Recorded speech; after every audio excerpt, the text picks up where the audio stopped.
So we want this gate, just a typical chain link commercial gate. This is not a residential gate. This is definitely the commercial class. We want this gate to be able to self-close.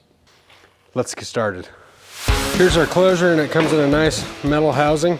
And what we're gonna do is we're actually going to go ahead and pull the closure out. We're gonna weld this housing into the gate frame. Eeny, meeny, miny.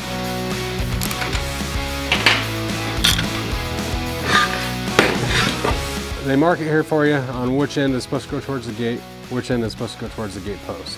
But right now, this is all that we care about. When on the outside of the fence, this gate is gonna be hinged on the left-hand side.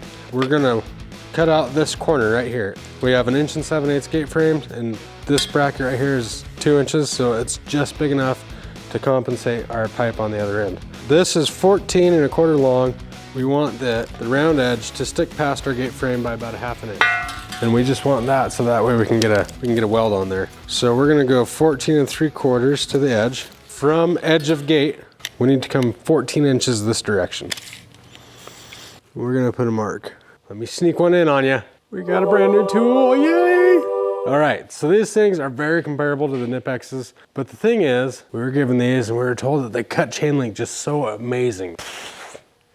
Whatever, everybody says that stuff. It's true, they kind of do. So I'm gonna go ahead and use these. Cut this tie off. Definitely do see the link below. I'm gonna cut just enough to the point where I can re-knuckle this if I wish to. You can cut one-handed. So now one thing to think about, don't cut all the way through the pipe, because what's gonna happen is you're gonna get your blade stuck in there on the other side. Don't do that. You wanna cut almost all the way through. So now that we cut almost all the way through this side, what I'm gonna do is I'm gonna cut all the way through this side, and then I'll be able to bend that right off.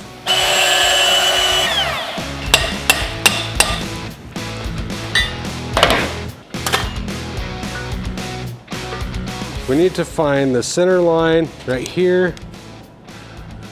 So now we're just gonna go ahead and do a test fit. We're exactly where we wanna be. Now I was talking about how I wanted to be about a 1/2 inch gap, which we're good. We got about our 1/2 inch gap right there. So the further this thing is protruding past the gate frame, the bigger gap you're gonna have between the gate post and the gate frame. If you use this entire thing, except for that 1/2 inch, you're gonna have a pretty small gap, as if you're using hinges.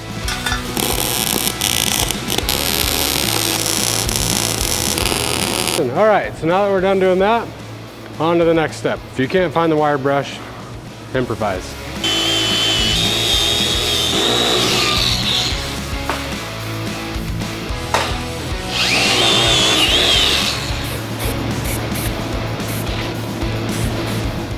If you're making gates and you're doing any sort of welding on galvanized steel, there's nothing better than a can of Galv Pro.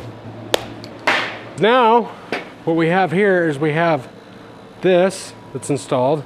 We want to find our hinge point. Since we're not using a pre-made hinge and we're making our own hinge based off of this, based off where we put it, and then we're going to make our own top hinge with the plate that they provided for us. I know, right? Ugh, math, measuring. I'm going to put one bolt in there to hold the closure in place so I know it can't move, and that way I get an accurate measurement. So what I want to know, from the edge of the gate frame, how far over to the center of this point. We want this and the top hinge point to be on the same axis. I think that is the right term. Axis. If you're off just a little bit, what's gonna happen is when that gate opens, it's gonna open kind of cattywampus. It's just not a good idea. Take the extra few minutes to do your math correctly and make sure that everything is opening on the same axis. Oh, that's hot. And center, looking down. Now just to go ahead and double check that. Yes, right on the mark. So I'm seeing that we have 1 inch from the inside of the gate frame to the center point of our hinge point. So now we're gonna go ahead and take our adapting brackets. We're gonna weld those to our limited flam thing we do here. But we're also gonna figure out how big of a gap we're going to have between our posts. So we're gonna go ahead and put this on. Coming off of this plane right here, we have 1.5 inches between this plane and our gate. If you add in the thickness of the steel, which is, this is gonna be 1/8 inch, and our other piece of flat steel is going to be 3/8, so we're going to have a 1/2 inch, which is going to take us to a 2-inch gap. So now what we're going to do is we're going to take our flat steel, we're going to again find the center of it. So we're going to weld this right on the center point. Okay, so now that we got all this stuff situated, we got this welded, we got our base plate welded to our anchor point, which is going to get mounted to our post. Now it's time for our top hinge. We need to mimic exactly the same thing on the top so that everything is on the same axis. Because if not, it's going to be really funky when you open it. You don't want funky. We're going to go right there.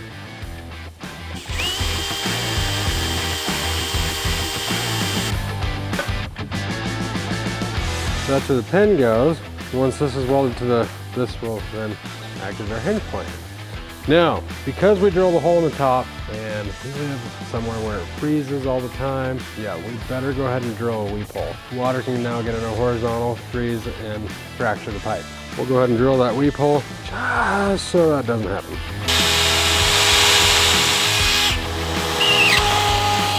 So now, should water ever get in there, freeze, it's gonna come out the weep hole and it's not gonna fracture or burst that pipe. So now we need to know how long to cut this piece. We're gonna have to measure here and make sure that this is just as long as our bottom piece. Let's cheat, let's do that. I have it marked there. I have it held in the center, and I'm gonna go ahead and mark the inside of that 3/8 plate steel. Right there. That's where I need to cut. This to the left is gonna be waste, and this right here is what I need.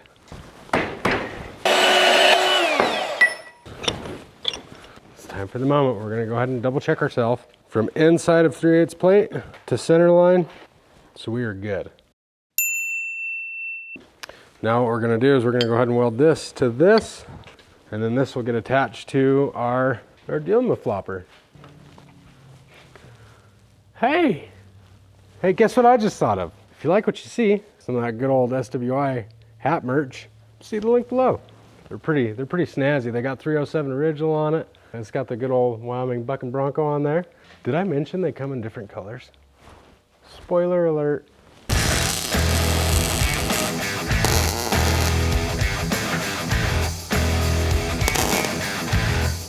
I was talking about it the whole entire time, about how the hinges have to be on the same, that gate has to hinge on the same plane of axis, the same axis plane, whatever you want to call it. The same points. Look at that. We did it. We did it. We did it. We did it. Oh yeah. See you in the field. It's the moment of truth. Here we are in the field. We brought our gate out with us. And now it's time to go ahead and hang the bad boy. We're gonna set our bottom piece for our closure first. The best way to explain this is right over here. So the square receiver that the closure is gonna tie into is offset to one direction. Right now it's pointed that way. So what's gonna happen is our gate is gonna come closed, but it's not gonna come past the opening because it's pointed that way. We want it to be pointed into the opening, so that way it'll come past the close point, and our latch device, which we're using a panic bar on this, will stay latched. Now, this is a really key detail right here, because if you don't do it right, the gate's not gonna wanna come and slam into and latch all the way. It comes off of that. There's only 2 bolts that hold it in. If I flip it, the bottom to the other side looks the exact same. We wanna pop off this metal washer ring. We're gonna unstick it from that side, and we're gonna stick to that side. So now, our square is cockeyed and it's going past the opening. That's gonna guarantee that our gate is gonna swing past the closed position and latch. Make sure you have everything all snug back up, and then we're gonna go ahead and go from there. This is gonna be 78.5. We'll pull from the top of the brace band there, come down, and put a mark at 78.5.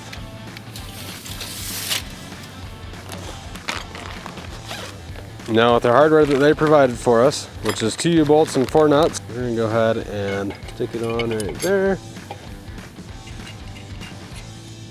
Kind of set this straight in line with my gate opening.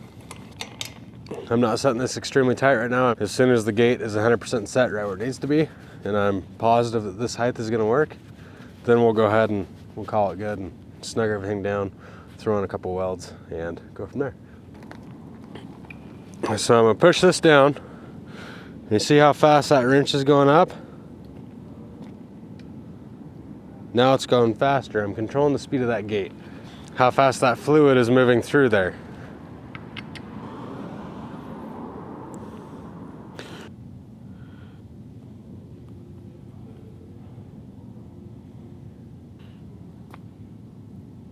And it's gonna sit past. Which way do I need to be positioned? Rotate out. There we go. That was it.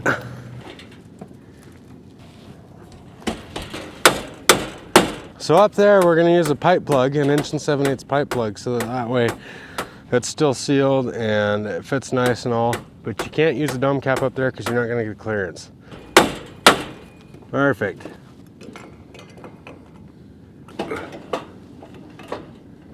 Right there. No, I don't. Okay. It's definitely a two-man job to set that thing. Once you get it set, it's pretty easy. Now the moment of truth. Is it gonna work? And if it does work and everything works perfectly like we want it to, we're gonna go ahead and tighten all the nuts down. Just give it a couple nice welds. Here we go. So it's fully open and it should go all the way past the closed position. Just like that. We're gonna go ahead and tighten those nuts.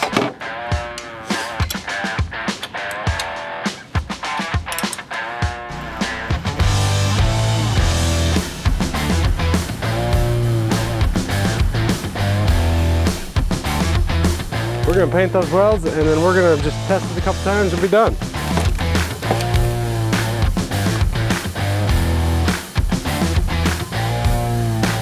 So now this is what it's all about. A whole bunch of work, a whole bunch of talking, a whole bunch of math just to have a 4-foot commercial chain link walk gate that'll close by itself. Now also, I don't need any critics on this. There's a huge gap right here. The customer that we were doing this for is actually requested us to set this high because they're gonna bring their elevation up. Let's just watch this gate bring this video to a close. This is Dan with SWI. We are Wyoming's Fence and Gate Company, and you have a good dang day. Bye-bye now.